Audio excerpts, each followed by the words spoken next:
Xəbər verdiyimiz kimi TikToker Ulduzə Hacıyevanın cinayət işi üzrə məhkəmə araşdırması başa çatıb və o 5 il 2 ay müddətinə azadlıqdan məhrum edilib.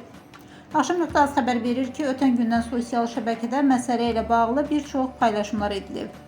Arzumun günahsız olduğu yazılıb. Qəzada dünyasını dəyişən 29 yaşlı Amal Məlikovun ailəsi açıqlama yayıb. Onlar bildiriblər ki, blogerlər aralarında barışıq olmayacaq. Məhkəmə qərarından sonra müxtəlif şəxslər tərəfindən ailəmizlə əlaqə saxlamaq, evimizə gəlmək, barışıq istəmək və yalvarmaq kimi cəhdlərin edildiyini, sosial şəbəkələrdə bu barədə çağırışların olunduğunu görürük. Heç kim ailəmizə və yaxınlarımıza müraciət etməsin. Heç bir barışıq olmayacaq. Qəzadan sonra mərhuma və ailəmizə qarşı edilən təhqirlərdən sonra bu artıq mümkün deyil. Amalın anası yataq xəstəsidir və səhhəti ağırdır. Yaxın günlərdə Bakı Apellyasiya Məhkəməsinə cəza müddətinin artırılması ilə bağlı şikayət edəcəyik.